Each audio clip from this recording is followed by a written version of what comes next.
Okay, thanks for joining our manufacturing town hall. I still see some folks joining, but we will go ahead and get started.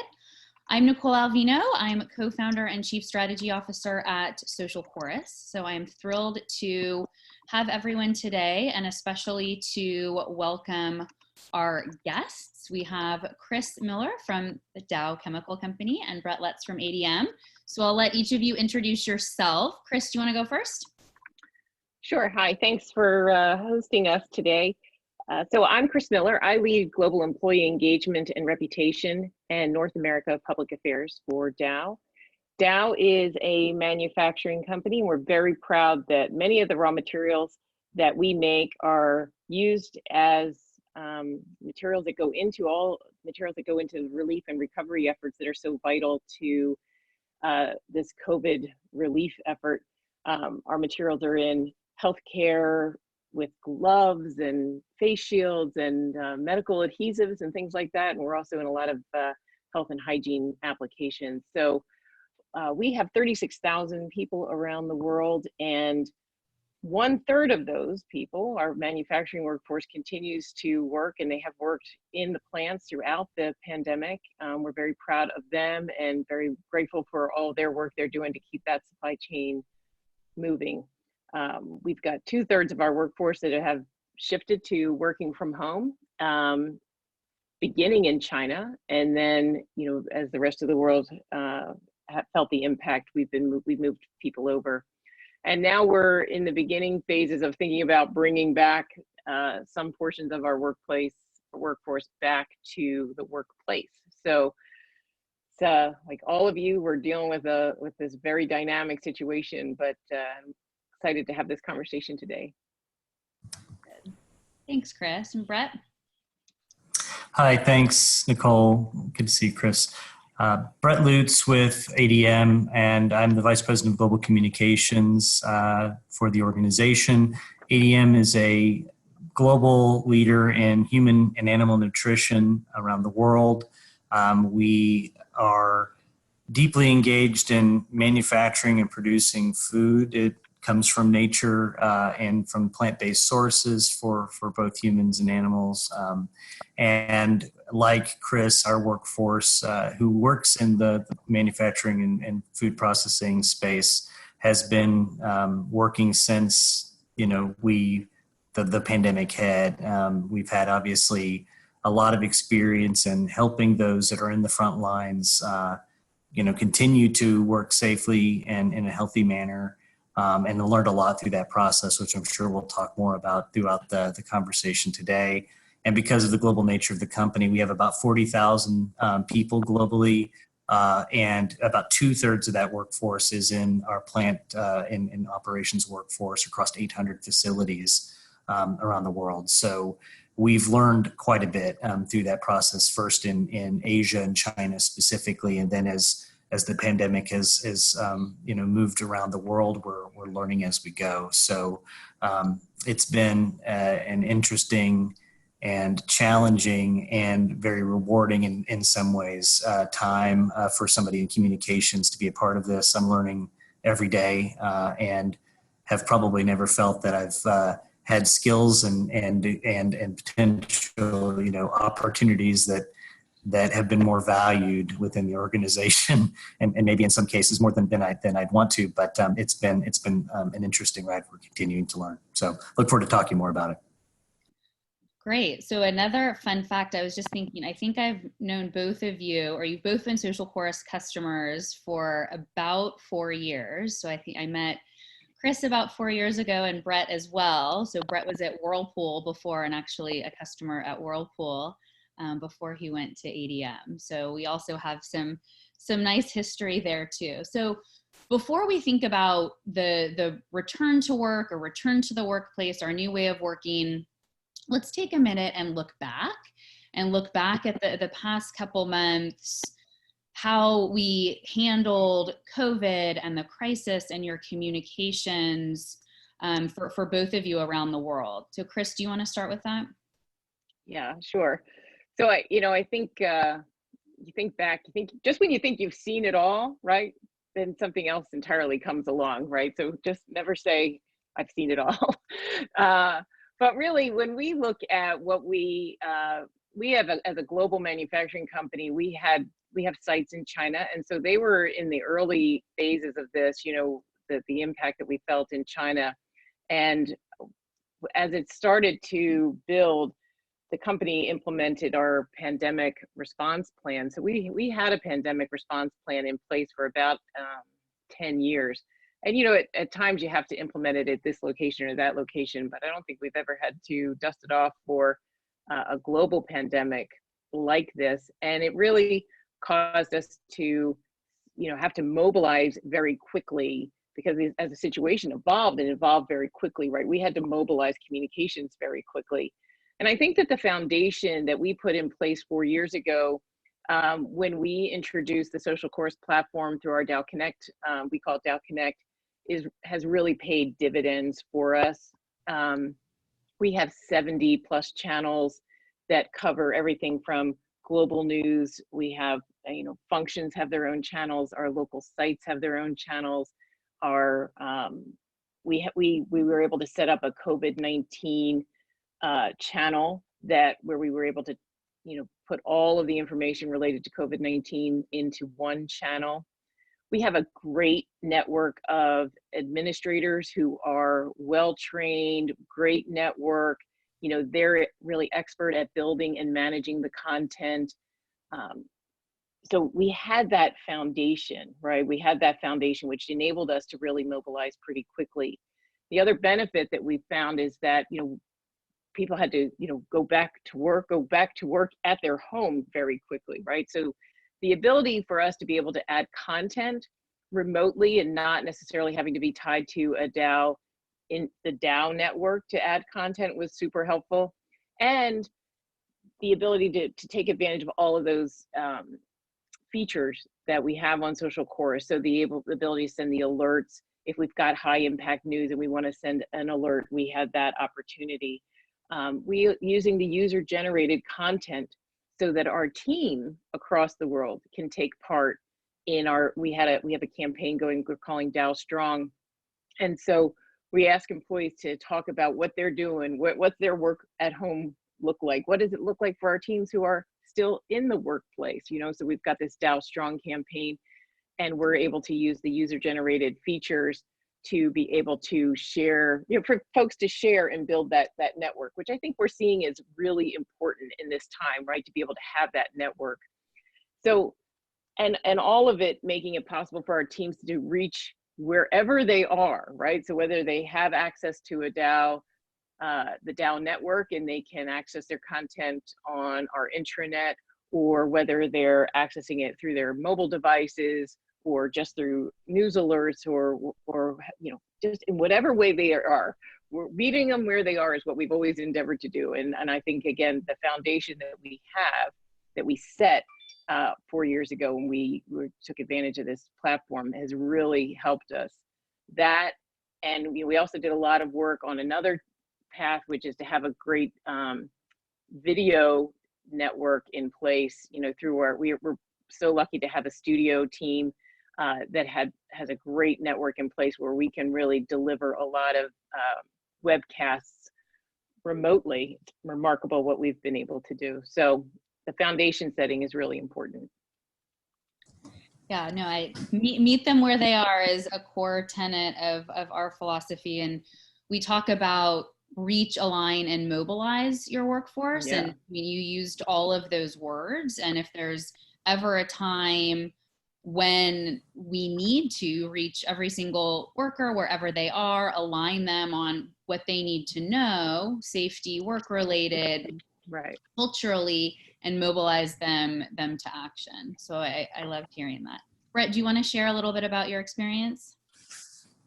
Sure. So happy to. Very similar to Chris's point of view and experience there. I think the difference is that we at ADM just put SocialChorus into place a year ago. So it was around July of last year that we launched SocialChorus. It was really successful with we consider our networked workforce, which are the people that are on their laptops or their PCs on a daily basis. And we knew that the big business case for us with SocialChorus was to actually reach those that were non-networked, which again is about 2/3 of the workforce that are out there in the plants that don't have access or don't typically go to a laptop. And we said, listen, the reason we want to put SocialChorus in place is so we can reach everybody and actually give them messages and in the ways that they need to read that.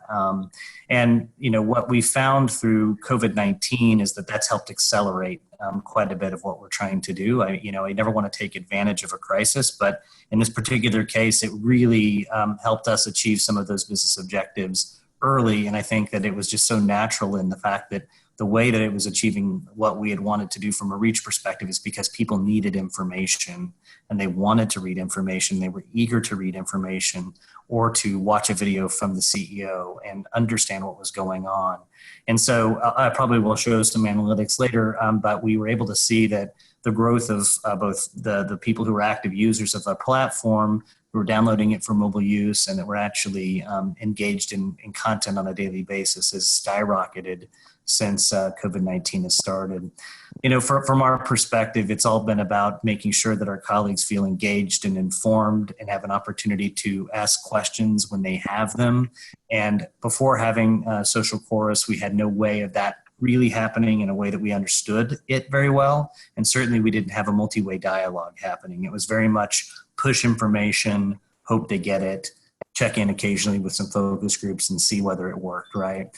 And now, the ability for us to deeply analyze the content that's working, understand what people have questions on because they can submit those questions, and take real full advantage of the translation features of the platform to actually, when we're pushing content out and it has to be done so quickly, in some cases, we don't have to worry about going through a translation vendor or through our HR colleagues or communication colleagues around the world to translate that into 19 languages, because once it gets down into the deeper levels of the workforce, English is not their first language and they don't want to misunderstand something. So the auto translation features have become super important to us.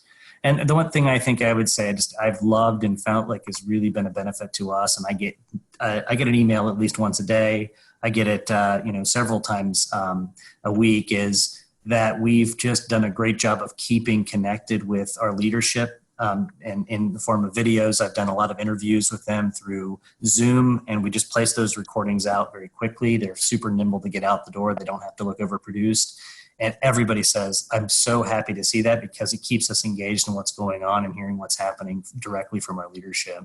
So we've taken full advantage of that. And our CEO said the other day, Brett, if we hadn't had this platform in place prior to coming into this this pandemic, I don't know how we would have been able to actually do what we're doing. We would have been hamstrung, right? And so it's been awesome to see that, with the use of a modern platform, with the ability to reach people where they are, we've been able to do much better than I think we probably would have been able to do, even 7-8 months ago in the process. Yeah. That's great to hear. And just one note for everyone listening, if you want to type questions into the Q&A, not the chat, the Q&A, we will open it up for questions in a few minutes. So we want to get those. You mentioned a couple of times, Brett, just about leaders and the importance of having leaders speak directly. Do you want to talk a little bit about what you were doing with your CEO? Sure. So I think very simply, we've just really stopped moving. I mean, we couldn't, I think, anymore do these really slick, professional HD quality videos, although we did quite a few of those in the past. We probably will go back to them at some point in the future. But I think that it's been awesome to just see how nimble we've been able to put some technologies in place for us to do this. And I thought I would just share quickly. We've done one or two of these, and maybe if I share my screen, you'll let me know if you're seeing it. We like Chris mentioned, have established a coronavirus channel that just keeps our information out for colleagues to be able to get to and be able to use when they need it and how they need it. So frequently asked questions are here. But this is an example of one of the videos that we've shot recently with our CEO. You can tell, obviously, that this is not super snazzy quality. We do a little bit of branding, but this is just a series that we're putting together multi-days a week. So another thing that we've recently talked about is how some of our remote workforce, who's out there right now, as you said, effectively working remotely, may begin transitioning back into the workplace. Yes. And I know that we've given some guidelines for that, a very clear process with phases to get there. Are there any things that you'd like to just remind our colleagues about as part of what we're thinking as ADM? So I'll stop sharing because I don't want to give away all the great stuff we were going to say. That was just my intro. Juan was about to say some really cool stuff, but I'm happy to share afterwards. But those are the types of things. Juan is himself just figured out how to do it himself with his phone, and he's recorded messages for people in different groups that are doing things on particular points in time. When we did our month-end close or quarter-end close, all remotely, he was like, "Thank you everybody for the quarter-end close," and he was so excited that he texted me saying, "Brett, I loaded a video to SocialChorus, so good." I mean, he was excited about it. So I love the fact that it's becoming something that everybody does feel that they can touch and get messages to those who need them right now. That's great. I love that. Now I want to move to return to work, or I think, Chris, you call it return to the workplace. Is that what Dow's calling it? We call it return to the workplace because we've all been working. Yes. Right? Yeah. Yeah. So what would you like to talk about? I would like to talk about, well, there's one question about how do you plan to use SocialChorus to return to the workplace. So maybe you can talk about the different factors to consider how you return to work. I think there's obviously some specific nuances with Dow and your plants, and then how to obviously leverage the platform to do that. Yeah. So, this is, as we all know, a global pandemic, but the impact really varies location to location, and the timelines and all of that are going to be very specific to the local site, right? And what's going on in that country, what's going on in that state, what's going on in that town, right? Because I'm in Pennsylvania, and there's parts of Pennsylvania that are open, but there are parts of Pennsylvania that won't be open for another few weeks, right? So we can't make global decisions. We can't even make countrywide decisions. We really have to make decisions at a local level. So what we have in place in our crisis response plan is that we've got a global team that manages sort of the high level guidance. The regional teams, the North America region team, for example, gets into another layer of detail, is the one that provides some deeper level guidance for the local sites. And then you have the sites that have to put in place the right processes to welcome people back, right? So they have to make sure that they've got we've got good entry procedures, that we've got good visitor procedures, that we've got good cleaning and disinfecting procedures, that we're able to maintain social distance, that we've got PPE that people need. So what we are doing is using our channels to share the guidance at a global level. So we just this week issued a return to workplace big plan. And the idea there is that we share that through the channels. We send an alert through Dow Connect, to let folks know that it was out there so that they can read and really understand all the different levels of protection that we're putting in place. And then what we're going to have to do is really rely on the sites to share the details, like as people have to come back. So, we're going to be using those local channels as best we can. I think we're also we've been talking about having a short series of videos or snippets that we can focus on a little topic, right? So this playbook that we have in place is very big, it's very comprehensive, it's a lot, right? But if we can break it down into little chunks and maybe, have little video features where you have somebody who talks through things like, how do you talk to your boss about your need for flexibility in your return to work strategy, right? You've got kids that you have to at home and no childcare. So how do I talk to my boss about that? So that we could have some little video snippets, segments that we could post, and to get into another level of detail on some of this stuff. That's very much, it's like we're a little early in that thought process, but it's kind of directionally where we're thinking. Yeah. And who were those videos? I love that. Is it coming from leaders? Is it local leaders? Is it employees? How are you thinking about that? Well, right now we're at a place where we're really at a global level and just sharing that high level guidance. And some of the geographies are, like in Europe, they're a little bit further along, right? They're a couple weeks closer to being able to bring people back. But so we have different phases, and different places are at different readiness to implement, right? So I'd say right now our focus is pretty much at a global level, and then the geographies, North America, Europe, Middle East, Africa, they'll take it to another level. Right, that's helpful. And then Brett, can you talk a little bit about your comms plan and even what you're calling this return to work? Because you have an interesting perspective on it. Sure. Yeah. So because of the workforce that's out there, similarly to Chris, we had to be really careful about how we articulate what we're doing, not because we're afraid we're going to offend somebody as much as we want to be cognizant of the fact that we've had a huge amount of people that go to work every day, continuing to keep, our food production going. And so we were using the return to work sort of nomenclature as we began the communication planning process. And so many people said, hey, hold on, so many people are still working, so let's not call it that. And in fact, we don't think even return to the workplace is exactly right, because we think it's longer than that moment that somebody comes back for the first time, because we may be seeing this through waves. It may go on for a year, 18 months. It's hard to tell, right? So what we've begun using as nomenclature is new way of working, right? So this is a new way of working for everybody, regardless if you're in the plant and you're having to use different social distancing guidelines and PPE than you've used in the past, or whether you're a remote worker and you're having to work differently today.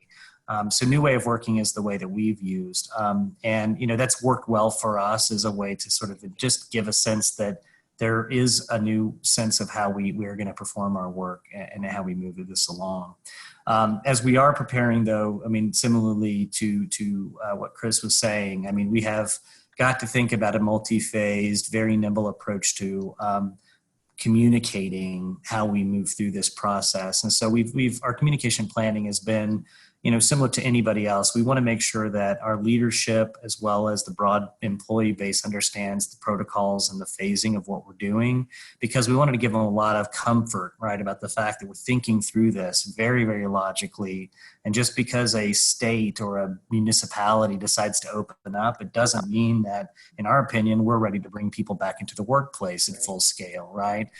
We're effectively working remotely. And in fact, there was a survey that we put out to our broad employees just a couple weeks ago to ask them, for those who are working remotely, do you feel you've been as productive or more? And 90% of the population said, I'm as or more productive working remotely than I was when I worked in the office. And that's unheard of from probably the way we thought about this previously. So we're really exploring what that means. But in any case, keeping people informed of what our processes are, and then providing tools to both those who are really going to be on the front line of working through this. So our facility leaders, we have, as I said, more than 800 of those folks around the world who are having to go through a series of protocols to assess their site's readiness for return, and then to prepare that site to do it. And so we've given a huge amount of tools to them to just think through that and prepare for it. And then to the broader colleague base, starting to give some things that would be educational to them to think about. So you mentioned a video. I mean, we just share one quick thing here. One that we were doing, which we thought it's been useful, has been a more of an animated video that has the ability to reach a global audience. And it's almost just like a sense of like, hey, if you're working in this office environment in the past, you haven't necessarily, when you come back to that office environment, it's going to feel different, and that's going to look different than it did in the past. So apologies, my network connection's a little bit slow, but using some very simple tools, I think this was built over the course of a day. We just basically put some things together that made it like, hey, ask these questions. What's it going to be like? What are we going to be doing? What's it going to be different about that? And giving a sense that we've thought through as much as we can, right? So I'll stop, but if anybody's interested in that, I'm happy to share it as a point of reference for anybody who's thinking through these types of things, because there's some really simple ways to keep your folks feeling like we thought about it. You're not going to come back and suddenly it's all hugs and welcome back and, oh yeah, let's go back to the coffee pot and start, swapping drinks and doing, the same cafeteria stuff we used to do. It's going to feel different. So those are some things that we're thinking through and continuing to articulate and get out to as location by location. We go through this process. Yeah, I think it's a real, it's a really good point, I think, because, the leader, and the thing is that it's so local, right? When you have a company that has a lot of locations, it really is about the local site and about the local leader. We just yesterday hosted a call. We've hosted a weekly call that our chairman has hosted, CEOs hosted for like 9 weeks. We've done this weekly call with all of our leaders, 3,300 leaders. It's a WebEx video thing that we do like this. It looks a lot like this, and different people, chime in with their content, and it's been remarkable. But we're saying to these leaders, you have to really understand where we're going with this, right? You've got to, and we went through the whole return to workplace plan, how it's going to work, and urge them not just on the processes side, but also on the people side, the human part of this, because at Dow, we're very good at processes, but it's really about the people and the concern that they have. So as leaders, we need them to talk with their teams, understand what it is, alleviate concerns. We're not rushing back, right? We're not rushing back to the workplace. So it's okay. Like we're gonna be safe. You're gonna be safe, right? Yeah, we see that across the board. All of our companies are people. And I think if another important lesson from the first part of the crisis was you are prioritizing your people and their safety. And then the safety is, yes, it's when you're in the site and on the production line, and it's also emotional and mental safety. And I think that as we get into this next phase, so I'd be curious about how you're thinking about those elements. And if it's part of your comms plan or how you're going to be getting that type of feedback. On the well-being, so we are looking at well-being, and I feel like we've done a good job of emphasizing that throughout this whole process, right? Because there's, we do have people who have continued to go to work, right? And they're working at the sites and making sure that they're okay, doing in North America, putting in place some support from an HR perspective for childcare support and things like that, and just also offering. We have the assistance, the EAP assistance, and making sure that people are aware that that's available. A lot of care and concern for folks. Urging people, leaders, like really urging leaders, stay in touch with your teams, know what's going on. I think one of the challenges I think we have now, and it's something I think we're hearing a lot about, is you're here and you're off, you're in your home and your computer's here and it's running, and everybody's working a lot, right? It's a lot of hours, and there's no commute time to decompress, and there's no just a casual trip to the grocery store or the mall or something to alleviate. It's all about, it's all about work, right? So trying to get people to disconnect, take a break, stretch, go for a walk, it's tough, right? So I think we've been very careful and trying to urge people to be mindful of these things for their teams, right? Yeah, Brett, do you have anything to add to that as part of the it's overall? Very similar. We're just talking flexibility where we can, right? And I think that the difficulty sometimes that messages for those people who are on the front lines, flexibility looks different than it looks like for the folks that are working remotely. And it's not that anybody's working harder. And so, we don't want to make it feel like, hey, we only care about those people on the front lines and those people who have been, as Chris said, working maybe longer hours than they ever worked before, just in a different type of circumstance, that's any less commitment or work to sort of see. So we've just done a lot of recognition, a lot of thanks, and that's what we continually, everything that comes out of the sort of the starting point and the ending point of leaders is thank you, and thank you, right? Recognizing that. And then, Yeah. for things that we're trying to do is just to give a sense of, to some extent that it's normal to not feel normal, right? And I think that we've done a lot for people to submit, like, what's it look like in my home office? What's it look like in this? I mean, like, we've got crazy pictures of like people with like 3 kids around them, and this is what home office looks like, right? And just giving a sense that it's normal. You're not the one who's like in a strange situation when it's crazy where you are, and that you may not be able to be concentrating like you would if you were in your office environment. And, that's good, that's bad, that is what it is. But, I think our recent focus has been on helping those people who are, regardless of their situation, have been working probably 2 to 3 months straight at just a crazy, strange time in their lives to take a break. And so we've strongly been encouraging vacation, even the vacation itself doesn't look the same as it might have in the past, but people to take time and to feel confident that they can say, I'm shutting everything down. I'm not available for a period of time, and that's okay. And then to work that into their daily work as well, to say, like, these are the hours I'm just not going to be available. So I don't feel like just because my laptop's here or my phone's here that I'm, on all the time. So, I think Chris has got same sort of issues, same sort of challenges. And I'm sure many of the people who are listening do have as well. Yeah. I think those are really good points, Brett. Yeah. We actually just instituted something that we're calling them SC distancing days.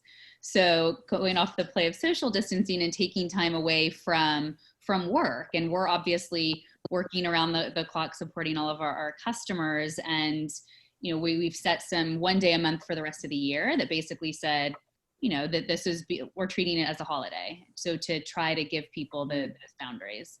And, again, I think that's a great idea.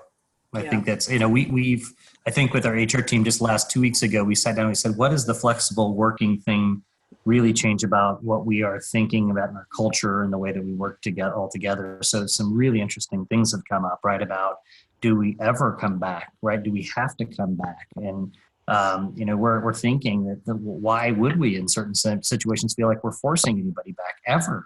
Mm-hmm. Can we get a much stronger talent pool by not feeling like we're geographically fixed in some way, shape, or form, and that we could open up anybody who has access to an internet connection could be a fantastic and valued ADM team member.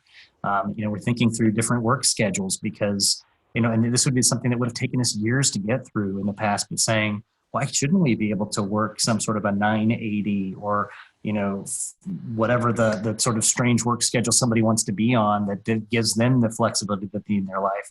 Now we're totally able to do that. And I think that that's helping break down so many barriers to what was perceived as like what could or couldn't be done in the past. Those are out the window. And for a company that's been around and Dow's been in the same zone for like 117 years, these changes don't come quickly usually. Yeah. And I'm hoping, and I think that our leadership team really recognizes that this is a moment in time we need to pay attention to and we need to take action on, because it'll be very easy, let's call it 2021 fall, to suddenly be back in the game of just, no, we work the way we used to work, and we don't want to be back into that zone. Even if a vaccine is miraculously here and we're able to all be back in the same office again. I think that's something that we've been talking about a lot. I mean, you mentioned about your videos, and we produce something called Dow World News every quarter, and it's hosted by our chairman, our CEO, and he brings people in, and it's a beautiful production, and we've done it a long time. And we were laughing, saying that if back in February we said, okay, so the next Dow World News, everybody's going to be in their living room, and we're going to host Dow World News from the living room, from everybody's living room, and we're all just going to dial into a WebEx meeting. Who would have believed that? Like, that would never have happened. And so what we've been able to do, I think, is we're a lot more agile. We're a lot faster.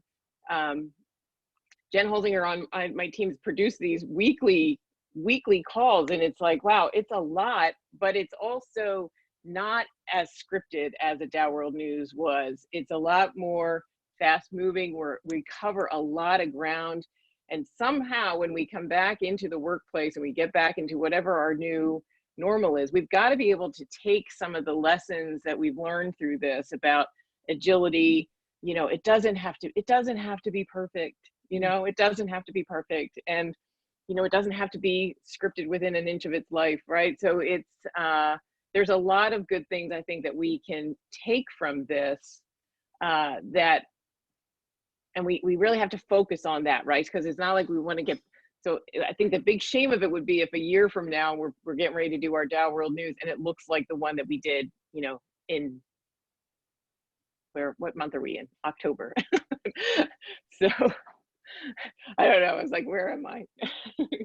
Yeah, no, it's forced. I mean, I've had some of our customers who are obviously some of the biggest brands in the world say, we're now having to act like a startup and innovate. And this is probably what you guys do all the time. And I think it's just been so interesting to see how, like you said, how quickly people can adapt when forced, and some of the great new ideas and things that come out of it. So Dow World, you know, you're going to completely change what this production for the better, and it wasn't because you had a 2-day planning session on how do we make this better.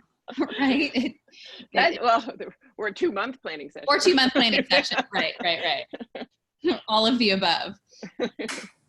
I think on top of that, it's been interesting to see that. I mean, I think this is it's not communications only. It's a lot of functions. Is that something like this allows us to be super collaborative, right? Where we might have thought before, we're not going to share this with anybody because it's a competitive advantage. I mean, here I'm just like, anything I can do to give this as an idea to anybody, I'm happy to do. And I've stolen shamelessly tons of fantastic ideas from others to do what we're doing. And I love this atmosphere of just, we're all in it together. And I'm not just meaning my company. It's like, we're all in it together, right? To help each other through this process. So, you know, that's why I'm always willing. Anything I've got, I'm ready to send it away right now for you and your use. And I like that sense of true collaboration across industries we're seeing right now too. Yeah. Well, there are a few questions about that video, Brett. So we'll definitely make that request. And there were a couple of people who asked. So when Brett was showing, he was showing the web experience. So think of it as kind of that digital homepage on the SocialChorus platform. There were a couple questions about any integrations with SharePoint for both of you. So Chris, do you want, meaning publishing something from SocialChorus into your SharePoint site? Yeah. So our intranet is not based in SharePoint. So our intranet homepage is not a SharePoint-based platform. So, but we have pulled a lot of channels from SocialChorus into various intranets pages on our Insight. We do that. So it's integrated into our intranet platform. We can pull content into SharePoint sites through RSS feeds, but we, you know, that if the content question was more about like the intranet, right? So we have a deep intranet. Our SocialChorus is deeply embedded in our intranet. Yeah, similarly, here we do use SharePoint for the base of our intranet, and so we do push content. In fact, I mean, I've lived through this, as you said, Nicole, at Whirlpool, and so just had some best practices in thinking about how I wanted to architect successfully around SocialChorus as a platform when I came to ADM. And here we've just used it as the backbone for all communications. So we use it as the control center for everything we do. All content goes into SocialChorus from an editorial perspective. We manage our editorial calendars out of it, and then we push it wherever we want that content to be. So whether that's going to go to our SharePoint site as there's a featured, you know, things that go for global use, whether that's going through to emails, and we do quite a bit of email push. So if a letter comes from my CEO, it's coming straight out of SocialChorus, pushed through email, and I can track all of the statistics off the back of that, right? So it's a much better platform for us there.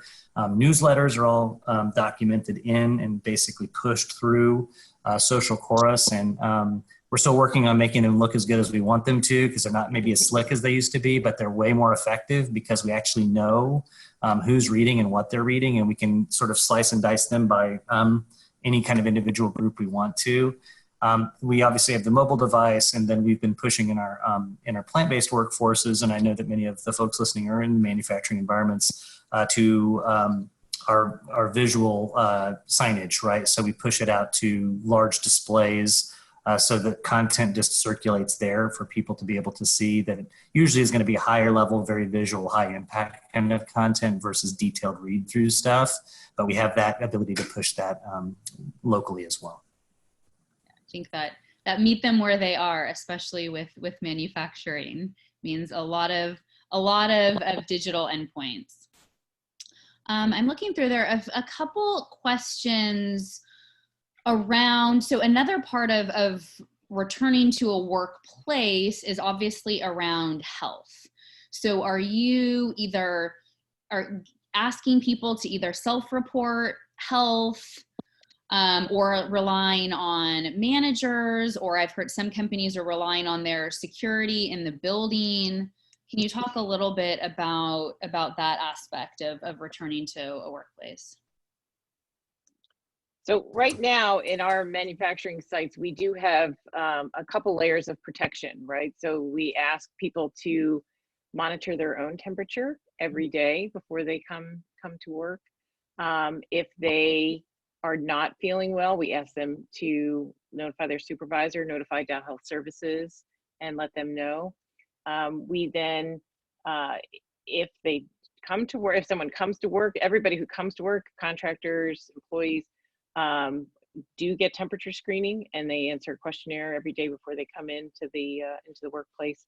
And then if there is any concern, someone feels ill during the day, we have a protocol for that through our emergency services and health services. As we get back into the return to workplace phase 1 and phase 2, so the phase 1 is going to be really a small number of people, probably less than 30% of the people, and only those who really need to be in the workplace to do their job, or people who are preparing the site to welcome back the rest of our team members. And phase 2 will bring slightly more back in to test the system. And in those early phases, phase 1, phase 2, we will follow those same procedures: self-monitoring, don't come to work if you're feeling ill, temperature screening at the gate. Yeah, similarly at ADM, plants have been doing this since the very beginning, which have been mostly focused on self-screen as well as temperature types of screen protocols. As we look further, we're obviously looking regularly at what testing procedures may sort of weave themselves into that as well. Right now, we haven't found something, at least in our network, that we feel is globally reliable enough to be able to go to either antibody testing or other types of quick test types of things right now. So I know that a lot of questions still, I think, in most of corporate America about, are you going to administer actual tests to colleagues and what do those tests mean? I think the word is still out, right? The question is still there as to how effective those are going to be in the means of sort of looking at safety of people returning into the workforce. So we do a lot to sort of expect, our own colleagues to look at this. And part of the protocol that we are thinking about, and similarly, we have waves of consideration for people coming back into the workplace that have been working remotely. The 4 phases we go through is that the state or government has basically said that you're out of a lockdown situation, you come back. Phase 2 is that the facility has gone through that rigorous preparation and assessment. Stage 3 is that we've identified the very specific individuals who cannot effectively work outside of their workplace and need to be back there. And phase 4 is a self-assessment, and that's basically asking a series of things that either put you in a green, yellow, or red zone. And that includes, do you feel comfortable coming back? Like, do you even want to come back, right? Or do you have a situation, whether that's a pre-existing condition, you don't have to tell us what it is, or childcare because your kid's not going back to school, that precludes you from being able to do this, and we'll work with you in that manner. And those are conversations that you have confidentially with your manager at that stage. So more to come, I'm sure. I think similar to Chris, our wave 1 is going to be super tight, very, very restricted to a very few number of individuals. And that will be over the course of the next several weeks as governments begin to unlock. And then I honestly don't know what will be next. I don't know if we're going to go full on Twitter and be like, nobody comes back ever, see you later.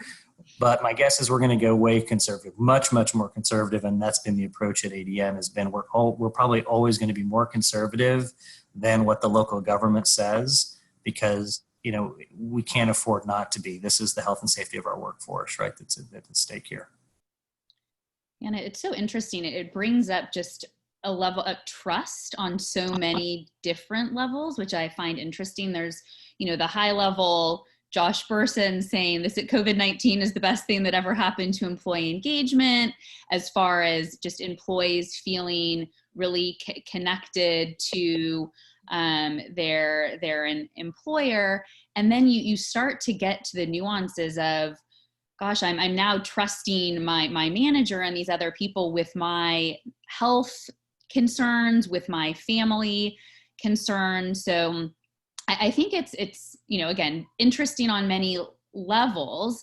Chris, I would love your thoughts of just how you're thinking about that, the trust, or what you've seen at Dow, and then kind of what you can do specifically as communications in your role to help continue that kind of in these next few phases. Yeah, I think the opportunity for us is to really understand, people have a lot of concerns, right? I mean, this has been just an extraordinary time, right? And you see a different level of response, anxiety. Some people are okay, some people have a lot of anxiety around it, right? So, what we're saying is it's important for our teams to understand the key and fundamental structure, which is we're going to protect the health and safety of our workforce, right? And so we have done that with our manufacturing sites, right? We've had people continue to work and they've worked safely. And we did that through taking the right precautions, the right screenings, the social distancing in the sites. I mean, the sites have done a lot of work to, at a manufacturing site where you have to have people do permits, right? So there's new processes. They're not standing next to each other doing this. So they've made changes to enable that physical and social distancing. The health and hygiene focus, right? So we've done this. So know that we're doing it, okay, gang? So we want everybody to understand that this isn't like we're just going to try this now, right? We've been successful for the past 10 weeks. But two, we published this playbook, and it's, as I said at the beginning, it's a pretty substantial document. It's not War and Peace, but it's, it's not a 5-page PowerPoint either, right? It's a pretty substantial document. And we published it for everybody because we want everyone to understand the amount of thought, effort, and planning that is going into bringing the team back, so that, hopefully they get some comfort in knowing that all of this work is going into place. Also, to talk about, we're not in a hurry. We're not in a hurry.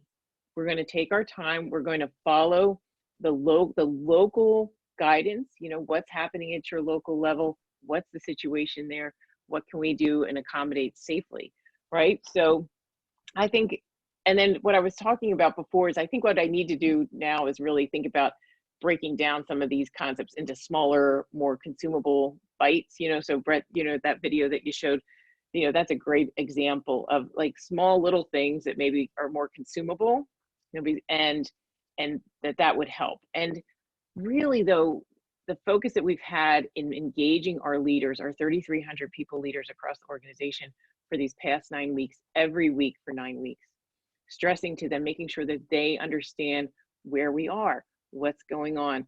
I mean, I think if you look at it, early goings, if you look at our analyzed data, some of the stories that get the most views were things about earnings. They want to know the company is financially okay, that the company is financially sound, right? They want to know how their performance award is shaping up. I mean, they have very specific things they're looking for. So we want to reassure everybody. We want to keep everybody calm, reassure that we've got a good plan. We're sound financially. We've got a good plan on how we're going to manage in this period, and we have a good plan on how we're going to manage in the next phase. But we're not in a hurry. Yeah, I think that's great. And just to add to that, I'd say trust is something that we're lucky to have. I think that it's been something that's grown over time as well through this process. And it's interesting to see how many colleagues at ADM are saying, hey, listen, I don't even know. If I look externally and look at the news, I can't tell who's telling me the truth and who's telling me something because they want me to do something in one way or another. And I can tell that when it's coming from my CEO or it's coming from our global communications organization, that it doesn't have a motive other than keeping us healthy and safe and productive, right? And so I think that's been an important part of the journey, is just making sure that we're not leaning into a bias one way or the other, right? We're here just to make sure we're keeping people informed of facts. And I think trying to just dilute all of the noise to just give them the sense of like, this is the information you need and we're doing everything we possibly can. And I think,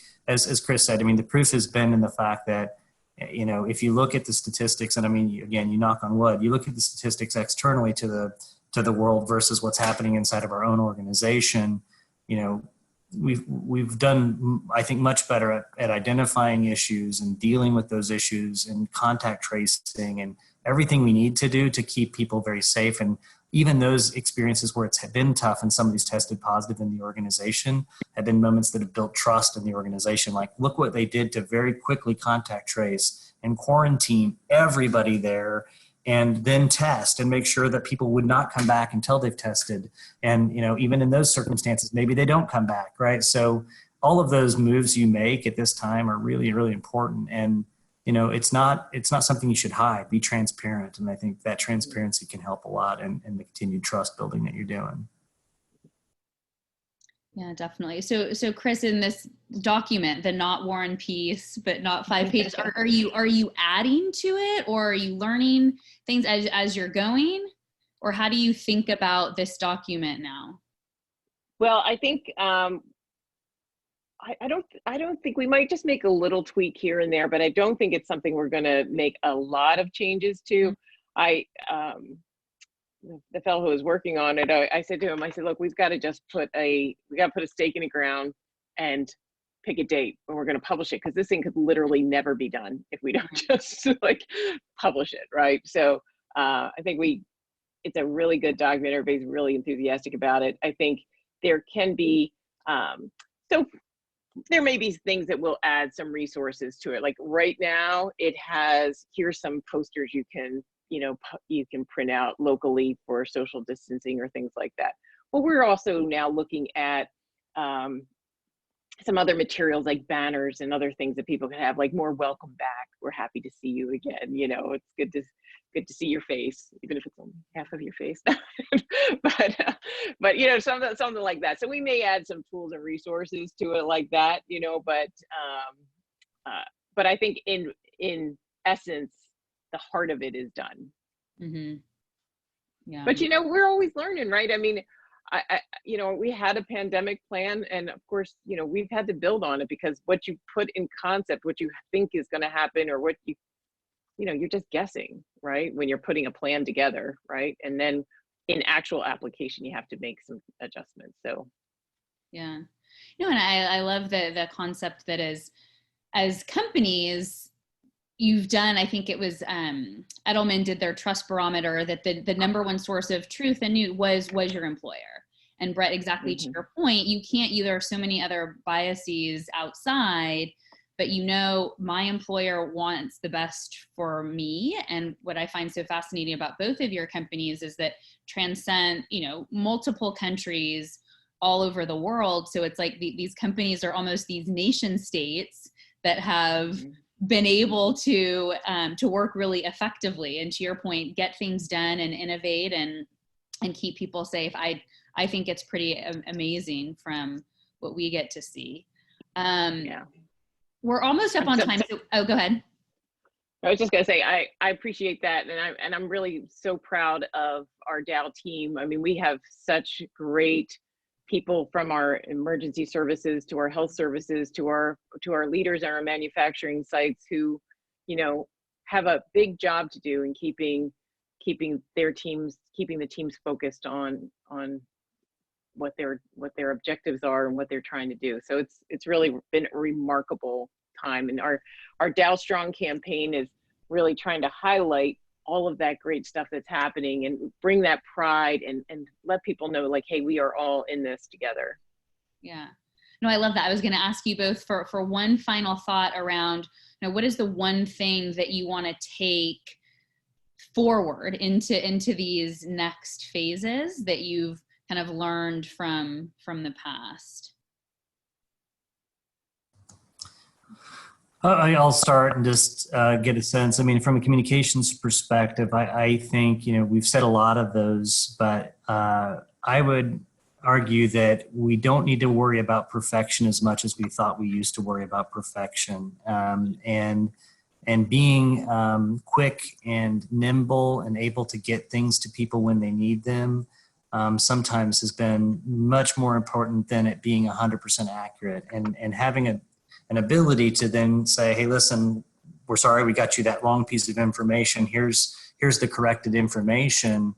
With a tool like SocialChorus is really easy, right? So if we misposted something, just basically replacing it, it's not like I have to send out another huge all employee email to everybody. It's just replaced, right? With a little bit of a note that says, by the way, we've updated this. So, I'm not saying that's the most like sort of esoteric learning from this whole experience, but I think it's going to make us as a communications organization focus on what matters moving forward, which is how do I engage and form and activate really this group of individuals who really have their heart and soul in this organization and want to do the best for it, and give them everything they possibly can to just be as productive as they possibly can be.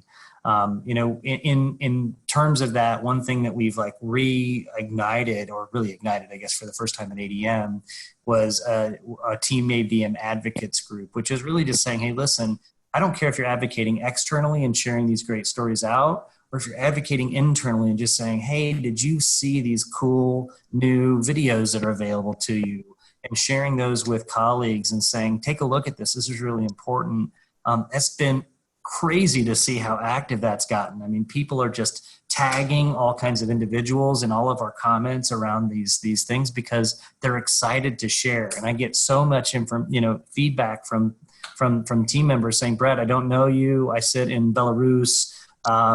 I take these videos and I sit down with my team and I share them on our Zoom calls on Mondays. I'm like, this is awesome. I'm glad we've got advocates out there. So you give these simple tools to employees, give them a little bit of a nudge, and sometimes not even a nudge, that they're going to get out and be active on your behalf and become that communications sort of extension that's super valuable to us. So those are the learnings I can share. Yeah, great. Chris?